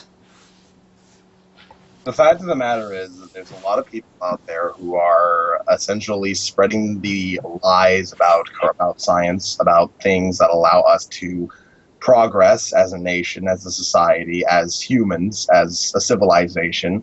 They lie about these things, and then that causes a bit of a detriment in the future of people who could have been more productive if they had not been convinced that science is actually wrong. And they don't understand what actual science is. As a result, these people who could have been productive are no longer going to be productive. So when you debunk these people, you spread out the message of why it is that they're wrong in their message, and then there is a chance. Can't know whether or not this works completely, but there's a chance that when the truth comes out, some people who may have been convinced by the original message may be convinced by the counter message. That stuff does happen. So that alone is worth spending your time doing it. Also, it's fun. Yeah. And Sergio St. James, we never said that we discovered something new. What's your point? You're just being a douche. I don't know when we ever gave the implication that we discovered anything new. No, I certainly haven't. I think. If anybody wishes to call in, we have about 15 minutes left. Just under 20. Just a little under 15 minutes. So if anybody wishes to call in and discuss a point real quick, then just add Trolling with Logic onto your Skype. And we will be willing to get you onto the show real quick to discuss whatever point you want. Yeah. Other than that, I think one of the big things when it comes to Iain Juby, when it comes to people who I like to call them scientific solipsists in this way. People who abandon their knowledge of everything in favor of something they can't possibly gain knowledge about, by their own admission, by the way. Usually these people accept that they can't know their God, that they can't know the mind of their God, that there's a million things in their theology that they can't know because they have finite minds. Yet they're willing to accept that over the things that we can demonstrate, at least to some degree, that we have knowledge of. So why do they do this? Because, there's a bunch of reasons why. One of them is that they feel that Christianity is a good thing to keep around, and particularly their version of Christianity is a good thing to keep around. That it allows people to feel better, that it allows people to act better, that it gives good morals. I disagree with all of this, but these are some reasons why someone might spread these messages. And as far as Christianity making people act better, giving people good morals, I have to just laugh at that, because it really doesn't. I mean, you have atheists in the world who run charities that make a lot of money, that do a lot of good in this world. You have atheists who participate in raising money for people. By the way, we are going to be doing that this summer, so everybody be aware of that. So there's good reason to believe that Christianity does not make you a good person, and not being a Christian makes you a bad person. Clearly, we don't need to keep Christianity around to keep people being good people. And as far as the notion that it grants good morals, that there's good morals to be found in Christianity, I have to ask, why is anything good in Christianity? I've never seen a satisfactory answer as to why anything in Christianity makes anything good. What exactly is it? Is it because God said it? I mean, there really isn't anything. It's a bunch of commands on how to act without any real explanation other than just do what God says. That's really all it is. It's really, really, it's completely ineffective. It's completely insubstantial. It doesn't give any sort of workable moral framework. It's just, I can't understand it at all. I don't understand why anybody thinks anything good can be gleaned off of keeping Christianity around. I don't have a problem with keeping Christianity around. I have a problem with keeping fundamentalist Christianity around. I agree with you, Lundy. Oh boy. So we've just got under 15 minutes. So I say if anyone does want to call in, add Skype contact Trolling. Wait, can I do a shout out? Yeah, sure. Yeah, don't forget to tune in for the Line Go show if you're able to. I don't know. After this show, I'll do a pre-show, but because heck, I got time. But also at 7 o'clock Eastern Standard Time, we have possibly Litho Did Man. We'll have Donald from yesterday, Raw, 60, whatever his number is, etc. See you then, I guess. Okay. And he's always a good person to have on a show. He's a very knowledgeable guy, very entertaining. In fact, Donald? Yeah. Oh, Donald's a good guy. Donald's good. Donald's awesome. Donny Curry, yeah. Yeah, very nice guy as well. Yeah. If anybody's aware of who Litho Man is, I will go ahead and post a link here to his YouTube channel. Yep. Makes lots of very informative videos. Oh, yeah, Litho Did Man. I thought you were talking about Donald. All right. I've never heard of Litho. I thought Litho Didn't name is Aaron. Yeah. Oh, is that his real name? Okay. Yeah, it's Aaron. Yeah. Okay, I didn't know. So. Yeah. I had him on with Aaron Ross, so it got a little confusing if I called him Aaron. Just call him Oh, did anyone see Sylvia Browne's apology this week? Who? No. Oh, big non-apology?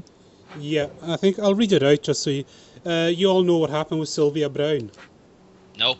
Well, essentially what happened was she predicted that I believe it was a girl, was killed by her kidnapper, and recently the girl came back having escaped her kidnapper, so she's actually fine. And Sylvia made a quote-unquote apology to the family, and the family has apparently accepted this apology. Okay, I've got the apology here if you want to hear it. So, go ahead. Shoot. She says, for more than 50 years, as a spiritual, psychic and guide, when called upon to either help authorities with missing person cases or to help families with questions about their loved ones, I have been more right than wrong. If there was ever a time to be grateful and relieved for being mistaken, this is that time. Only God is right all the time. My heart goes out to Amanda Berry, her family, and the other victims of the families. I wish you a peaceful recovery. And apparently some of the families say, we love Sylvia and we appreciate everything she's done. We still support her. And how can Sylvia sit there and say that she's been wrong more than she's been right? How did you make that determination? Because I don't believe that there's been any statistic on that at all. I think you said that wrong. Wait, Sylvia the psychic? She says she's been right more than she's been wrong. Yeah. Oh, I thought I said that. Sorry, I must have misremembered. And of course there is the famous when James Randi challenged her and she accepted. And did she go And on? then back out. That was in 2001 and James Randi's still waiting a reply from her. Yeah. No, well actually she did actually speak about it and said she didn't know how to get a hold of James Randi. That's why she hasn't done it. Contact somebody who's living. She doesn't know how to contact him, and it's been more than 10 years. Yeah. And after this was presented to her, when James and her were on the same program, I believe it was on CNN. Larry King. Larry King. Larry King, my bad. That was CNN. When she was on Larry King, she said, "Well, I'm not going to do it because I don't believe he actually has the $1 million." Well, before you said that you didn't even need the $1 million, so why do you even? Why are you so adamant about not? She knows she's full of shit. Yeah, she really does. She knows she is. Here's what I think happened. I don't have a whole lot of evidence for this, but this has happened in the past when it comes to psychics who accept the challenge and then back out. They accept the challenge and they're told what's going to happen to test their abilities, and then when they realize that they can't use the usual tricks that they use under the conditions, then they go, "Oh crap, I'm going to be found out," and they back out. Wait. Remember Peter Popoff? He actually was. I think Randy disproved him. Well, he was full of shit, but he still does the stuff. He makes money. True. The thing is, Popoff didn't actually take any sort of challenge. Randy. No, I know that, but he was the radio thing. Remember? Yeah. I recall Peter Popoff was exposed for being a fake and a fraud, and then he just pretty much went underground for a few years and then came back and he's richer than ever. Yeah, he's selling mana bread, isn't he now? He's selling mana bread and holy water. Yeah, because, well, DPR, who was on earlier, he did a good series of videos on Peter Popoff. I think DPR said he's getting letters from Peter. No, wait, somebody is. Somebody I know is actually getting letters from him. Yeah, because I think that's what I think DPR was encouraging people to. You could order the holy water for it was a few dollars or something. I think he was encouraging everyone to send it to Kent Hovind. I think that's what. Kent Hovind? Yeah, that's a. I think I was saying DPR did. I wish DPR was here to explain what he did, but it was quite funny how DPR went after him. But yeah, just to note, also I forgot to mention, the topic for for tonight's show is going to be war, so pretty good topic actually. Yeah. And Lundy, do you think you could come on if you tonight? Yeah. That's about 7 o'clock Eastern Standard. Yes. Depending, I may be able to. That's going to be a tentative statement. And if I am, it's going to be for maybe about an hour. Okay, that's fine. And now you're accountable for it too because you're recorded. Yeah. Again, I did say it was tentative. Yeah, I know. I'm just fucking with you. You know, I mean, like the show goes on for like, God, I hope it doesn't go on like yesterday. It went on for 8 hours. Yeah. Oh, that's pretty bad. No. I mean, 2-hour show, then 6-hour after show. Why? Because DPR and Bored to Bits were having a field day with this guy named Cleveland. Oh boy. And eventually, when Bored to Bits left, it was like, pretty much me, Donald, and Cleveland, and a guy named Hogtide, and that was it. And then pretty much like we ended the show, and that was 6 hours later. I remember being in a Skype call with DPR. This wasn't recorded, nor was it put on YouTube or anything like that. But this is a long time ago, like I don't know, a year and a half ago, I think, maybe somewhere in the beginning of 2012. We encountered a Christian who was brought into the room because apparently he wanted to talk about his Christianity, and we came to the point where we asked him, because he had revealed a lot of stuff about his life. We said, okay, so you have a homosexual brother, and you believe that he's going to be going to hell. Do you not have a problem with that? And he said, well, yeah, of course I have a problem with it, but what am I going to do about it? Well, maybe you can just not believe that that's going to happen, since you don't have a reason to believe that in the first place. And what ensued was like 2 hours of him just going, why can't you just let me believe what I want to believe? You don't even like what you believe. Lundy, that's actually what happened. Pretty much, that's actually what happened with this Cleveland guy. It pretty much, Cleveland, with pretty much, DPR was trying to say, well, your morality is greater than God's, because he's like, well, would you send someone to hell? The whole thing. He pretty much did that, but it went on, and it went into circles and circles and circles, and yeah. It was really bad. It was actually kind of sad, is how I would summarize that Skype call. It was very sad to see somebody sit there and say, my religion has some screwed up morals that I don't agree with, but I'm going to go with it anyway, for no real reason. I mean, it was probably one of the saddest things I had ever seen in engaging with another person who is of faith. It was the guy really. I felt really bad for the guy, because he actually believed that his brother was going to hell. He loved his brother. He didn't believe that he deserved it, but he was going to go there anyway. It was really bad. I was very sad for him. I really was.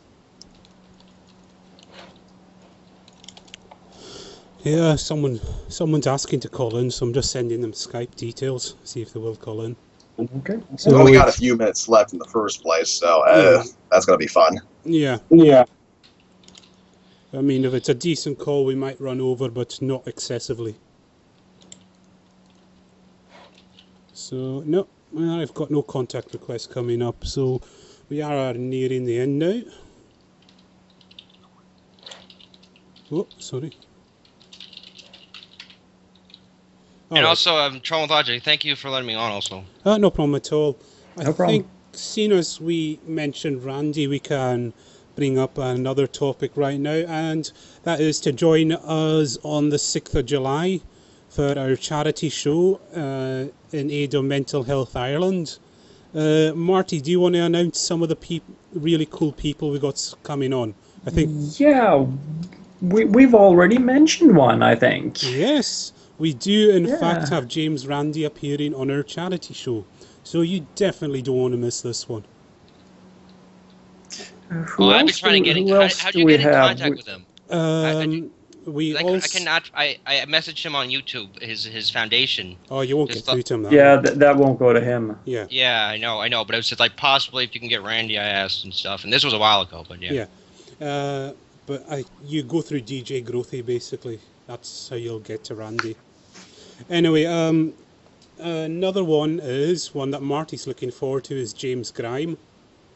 Oh yeah, the math geek from Numberphile. Yes, and he's also Professor of Mathematics at Cambridge University. So we're going to be doing live audience interaction maths, which is going to be interesting. And also, Tron Logic, I have an item I possibly would give up to. I mean, if my friend Whit would give it up, or a copy of it, would be an actual copy of the Bible, if he wants, of the Bible that he got the logo of the ghost from. All right, cool. That'd be nice. Yep. Who else have we got? I'm trying to remember. Eugenie Scott, right? Yes, Eugenie Scott, president of the National Centre for Science Education, but she is she's retiring this month, sorry. I almost said resign, but she is retiring. Who else do we have? Barbara Forrest. No, silence to that one. Barbara Forrest, she's also with NCSE, and she was one of the witnesses in the Dover trial, and she wrote a book about her experience at the trial. That's awesome. Yeah, if any of you remember Infidel Guy, she had a fantastic show on there. You should get Judge Jones. That would be awesome. Just because Iain Juby mentioned him, and you should just show him that clip saying, "Hey, Judge Jones, what do you have to say to this guy?" And I'm just going to go. I've got the schedule somewhere here, so because I can't remember it off the top of my head. Phil Moriarty. I think you guys know him, don't you? No. Yeah, I kind of recall his name. Yeah. Yeah, 60 Symbols. He's also been on the Magic Sandwich Show a few times. Another one, a YouTuber you may or may not know is Not in My Name. Yes. Yeah. Pretty one. He's very passionate. Yeah. We are trying, it's in the early days, we're trying to get as many of the Atheist Experience hosts on at the same time. Sadly, Matt Dillahunty definitely can't make it, but we're going to try and get all of the others on. So you're going to get Aaron Ra? Aaron Ra, well, our schedule's almost complete, Strife, so... Oh.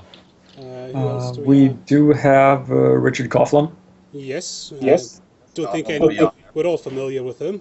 Had a very entertaining hour last year, so we're planning on go into our archive and look up the hour he had last year with our very sophisticated and suave de Maxman.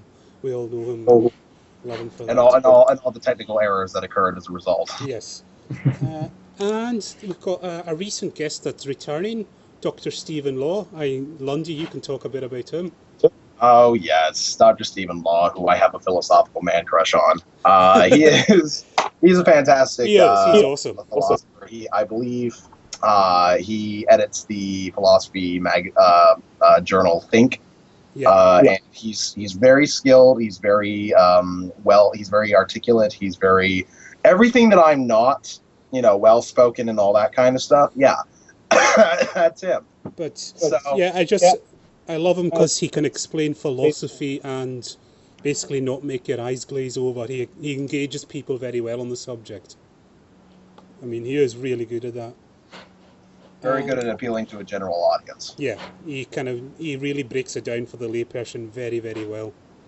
And who else is on our list? If you can get William Lane Craig, that'd be impressive. You're just pulling random names now. Joe Zemecki is going to be coming back as well. We all know and love Joe as well. Yep. And just seeing anyone else I've missed out. Michael Nugent, he's making a return. Oh, yeah. And Nugent he's another just generally awesome guy. And I think that's everyone, isn't it? No, and we're just waiting back. He said he may be able to do it, so we're waiting. Do you know Miles Power M? No one knows him. He runs a kind of skeptic channel that's worth watching. So, everyone, I'm seeing everyone. Well, what are you guys talking about right now? So, all the people we've been talking about are the people who are going to be on our marathon charity show on the 6th of July.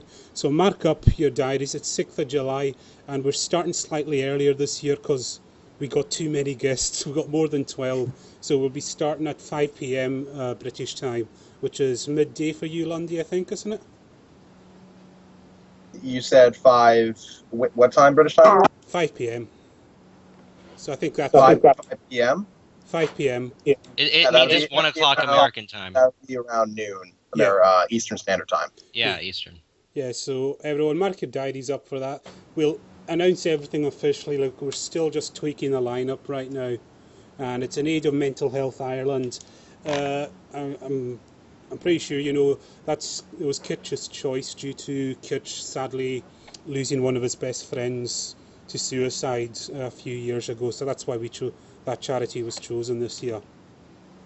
So that's it. That's the announcement for the charity show. Also, the Idiot of the Year award will be announced then, and there's a lot of good contenders, and we'll start that officially soon. You get to just vote for the dumbest person of the year. Iain Juby. Mike Adams. Mike Adams, yeah. Definitely Mike Adams. So yeah, we will see you all next time. Yeah, and I'll be getting off starting my pre-show. So see you guys. I'm just going to let everyone know we are back on. We're back on the 9th of June. We don't have a guest booked for that, but we'll announce one in time. We're taking a little break now because I think we've been on every weekend since February or something like that, and we just need a wee break from this. So.